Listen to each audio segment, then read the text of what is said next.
విశ్వాస అయిన వాడు ఒకడు పేషెంట్ అయి బెడ్ మీద ఉన్నాడంట, మరణ పడకలో. చూసిపోవటానికి వస్తారగా అందరూ. ఫ్రెండ్ వచ్చాడు, ఫ్రెండ్ ఒకడు.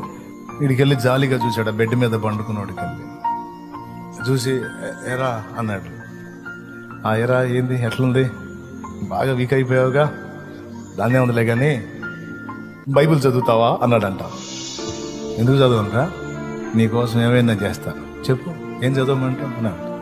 దినవృత్తాంతాల మొదటి గ్రంథం మొదటి అధ్యాయం చదువురా అన్నాడంట. అందులో చదివితే అన్ని పేర్లు ఉంటాయి, మనుషుల పేర్లు. తర్వాత వీడు మళ్ళీ చదివావు కదా, బాగుంది, సరే కానీ మత్తయి సువార్త మొదటి అధ్యాయం మొదటి వచనం నుంచి చదువు అన్నాడంట.